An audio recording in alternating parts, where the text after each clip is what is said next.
I had the pleasure of interviewing Nick Munden, candidate for Lakewood City Council.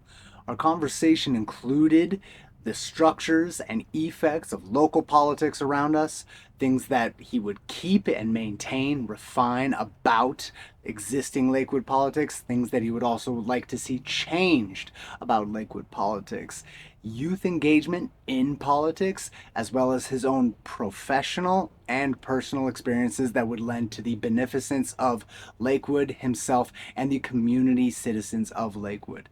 Thank you very much and enjoy.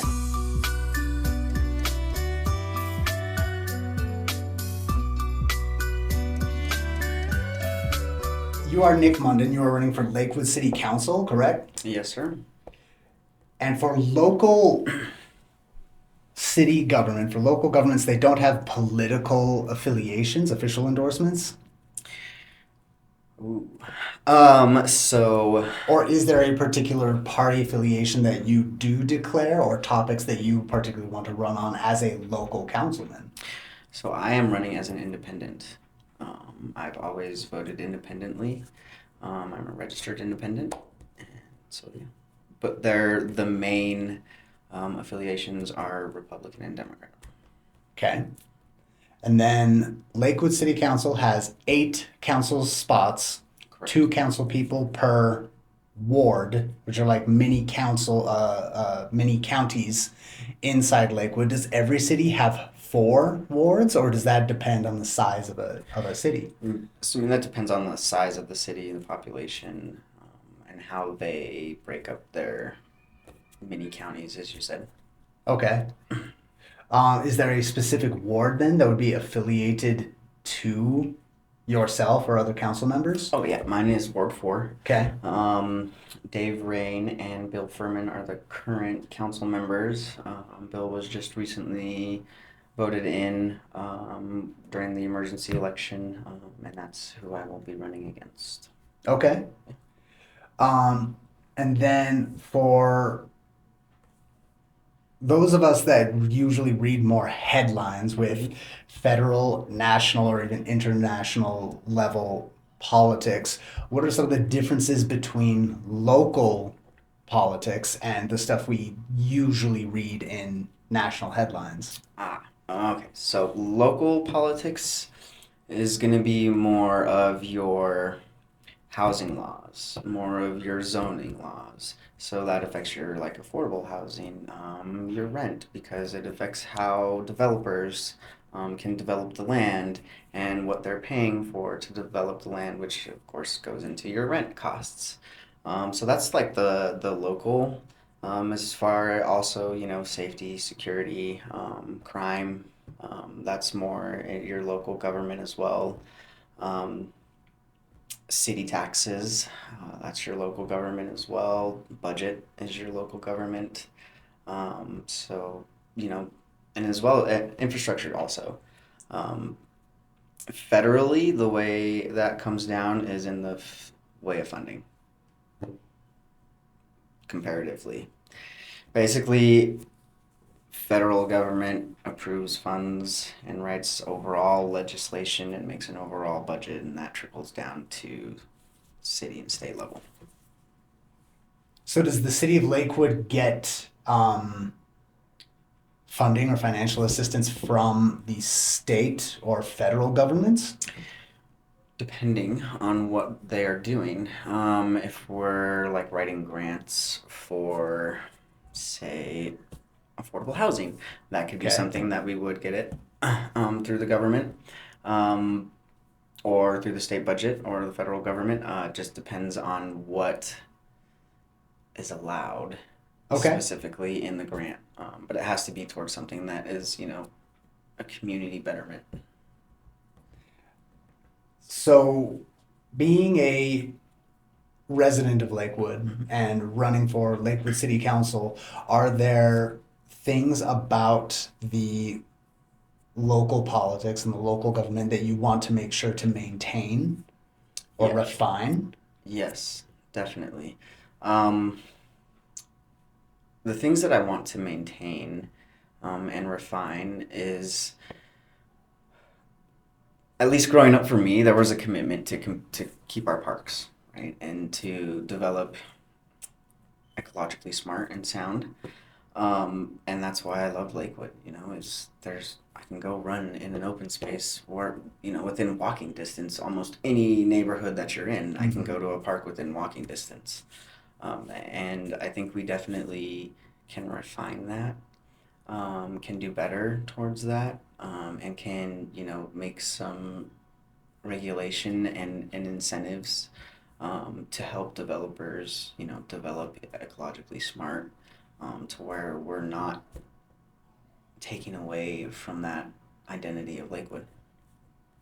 And that's something I had lived in Lakewood as well for 7 years in the Belmar neighborhood. Um,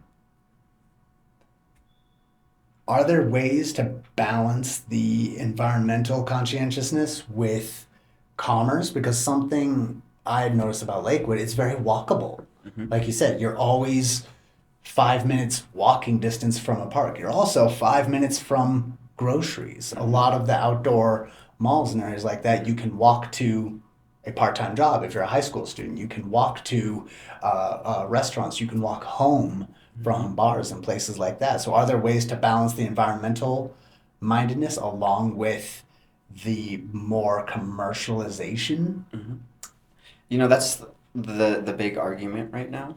And I would argue to say yes. There definitely are ways to do that. I mean, you can require, developers to have a certain amount of park space, designated park space. You can require them to have a certain amount of trees on a property. You can require them to, um, use certain types of windows to reduce bird strikes. There's all kinds of things that you can do to, um, as you said, balance it out. Um, will it cost money? Yes, that's the big argument. Is these are huge costs for developers, Mm-hmm. um, and at the same time, I think these are things that people are going to want and is going to be required in legislation, future legislation coming up, anyways. There's a huge push for green code initiatives. Mm-hmm. I don't know if you are aware of that or if people are aware of that, but green engineering and being sustainable and all of those things are they're coming. So Mm-hmm. my outtake on things is to be proactive instead of reactive.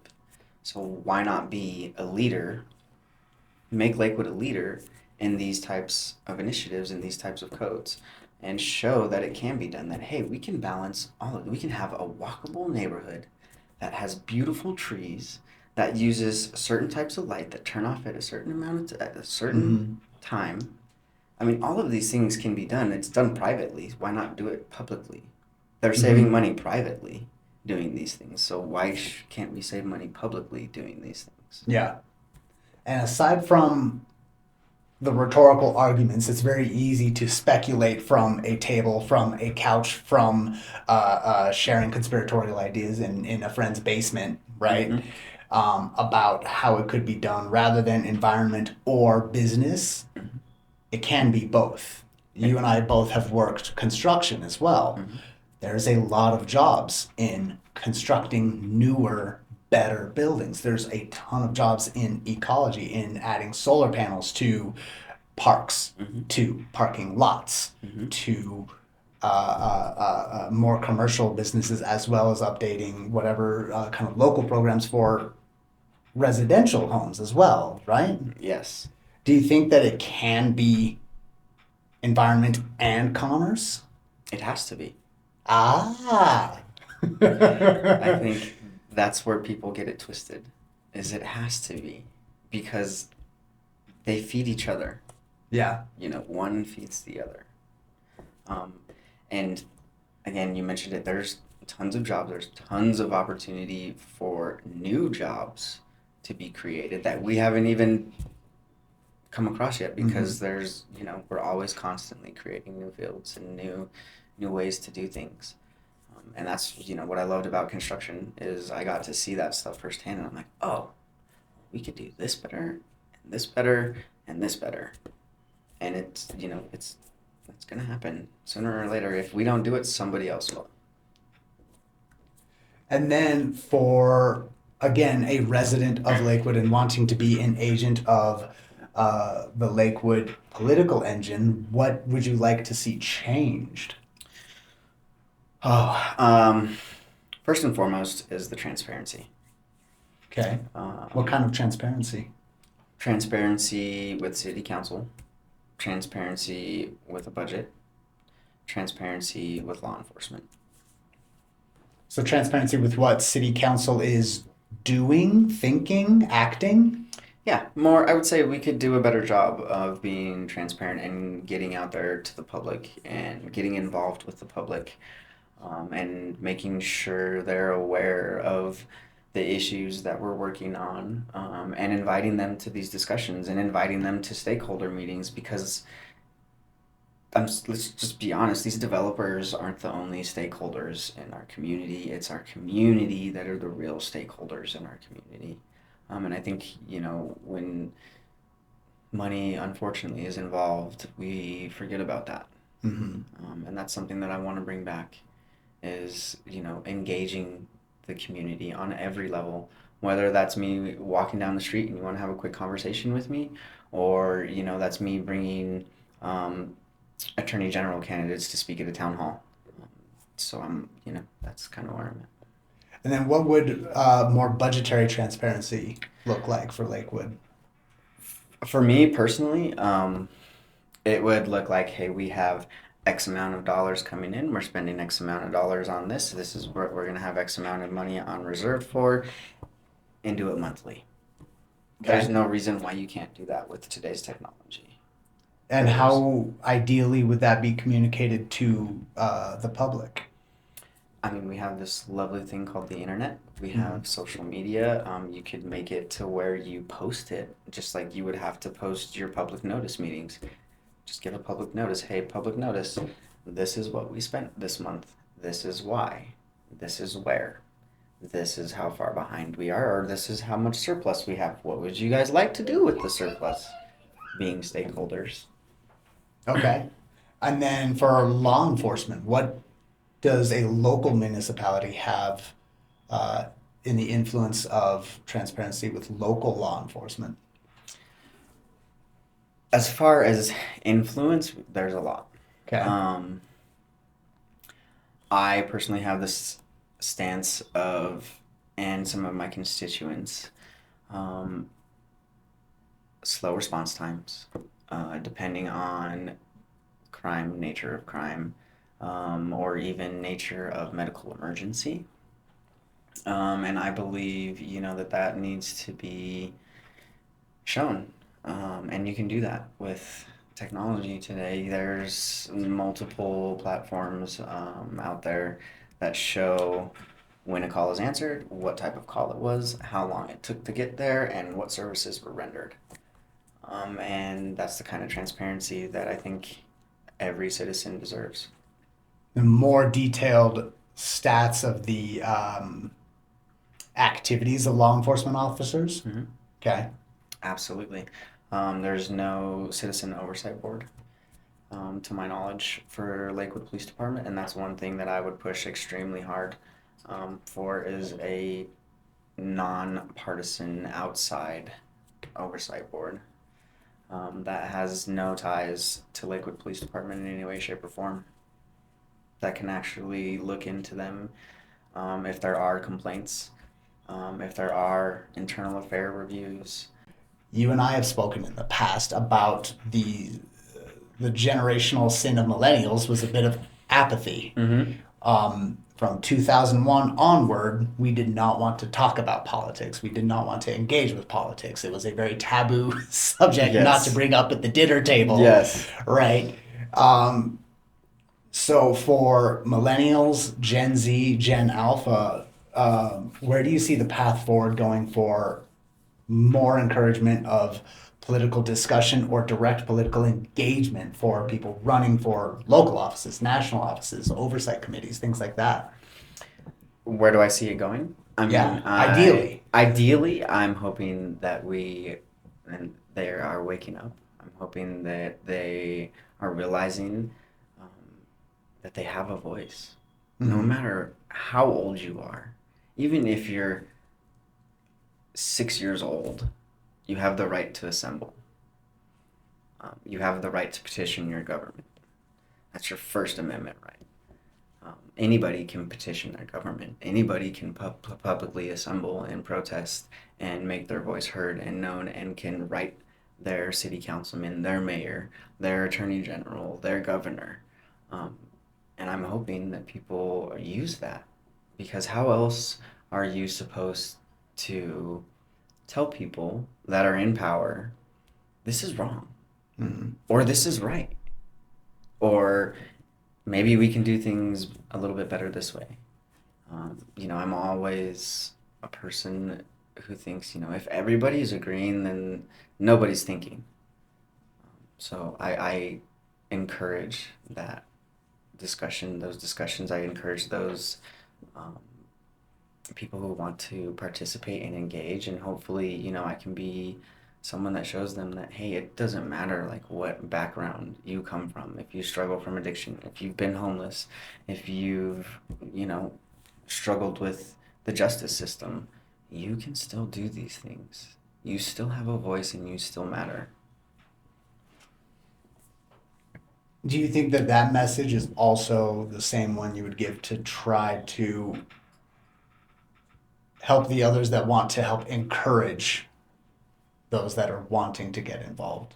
Oh yeah, definitely. For other politicians or elder people or the more politically aware, Mm-hmm. how can that group um, encourage others to start putting some skin in the game, to start putting bets on the table of politics and Mm-hmm. come and play the game? Well, that has to go with engagement.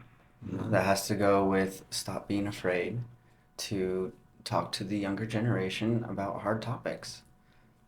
There's tons of ways to do that. Tons of ways. Get creative. We're pretty open to music and having food. I mean, there's just tons of ways to engage the younger community. Get creative about it. That's all I would have to say about it. Is they want to. You just have to find ways to get them to connect with you because in my experience it's about community.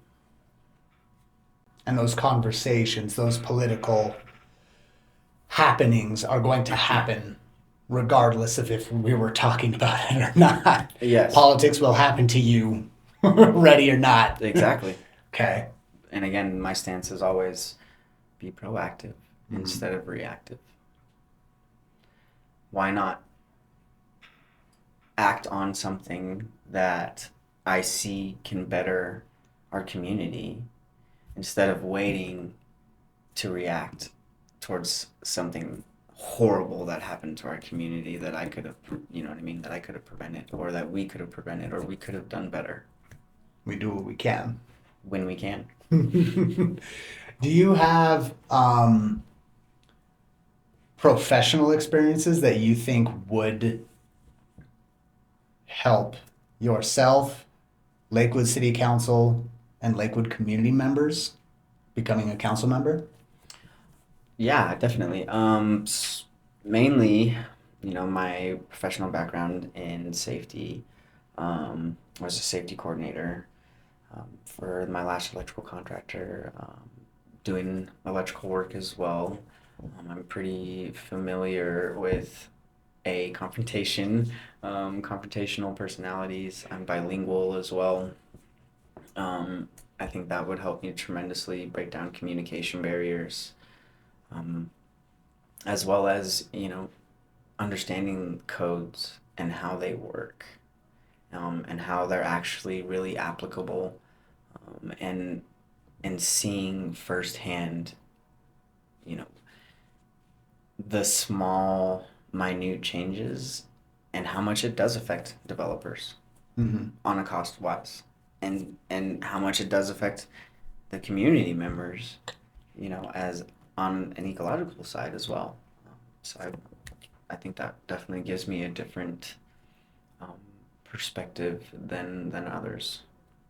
And you have experience with that relationship between getting a job done, the health of individual people, as well as the overarching bureaucratic, very invisible laws and codes and best practices, Hmm. right? Yeah, you hit it right on the head. They are invisible, and but they matter. The little things to me, like I always say this to people, the little things matter and they add up, and it's the little things that count. And every safety regulation was written in blood. That part. Yeah. I I forget to mention, that part to people, because it's heavy, Mm-hmm. but it's real. Um, just like every law that we have is written for a reason, um, and every safety measure, like you said, someone died behind that. So And you think taking these proactive kinds of approaches, anticipating the movements of industry, of the community, and stuff like that, can make it so we have local regulations, at least around Lakewood, not need to be written in blood? exactly, that's exactly what I'm trying to prevent. I'm coming at this from a safety perspective, Yes. from a very safety coordinator perspective, Preventative. preventative perspective, because I've seen it work. Um, you know, the thing that I learned the most is you can do all of these things that you know is going to happen, right? You can put on gloves because you know you're about to cut your hand, right? Eventually, at some point in time of the day, you're working with sharp metals, you're going to cut your hand, so you put on gloves, right? You put on your safety glasses because you don't know that the guy behind you is getting ready to shoot off his nail gun through what he assumes is 2 inches thick, and there's wood behind it, and it's going to catch it, but it doesn't. So you plan for what you don't see. Unanticipated outcomes. Exactly. That's why, you wear your safety glasses. That's why you have a hard hat, because you're It's not for the days things are going right. it's for the days things are going wrong. Exactly. And then obviously you do not have to share anything you don't feel is pertinent. Do you have personal experiences that you think would help, again, yourself, Lakewood City Council, and Lakewood community members? Yeah, I have extensive experience in the judicial system. Um, I struggled with addiction. I struggled with homelessness. I've also struggled with police brutality and excessive force, and those experiences have made me take action. Some of those experiences are why I'm running for city council. Everybody is human. Everybody deserves to be treated the same way, no matter what. No matter what color, no matter what shape, no matter what size, no matter what sex. Everybody deserves to be treated as a human being, period. My experience with the judicial system, we can do better. We leave a lot of people behind. We don't help those that have mental health issues. Um, our best practice is incarceration.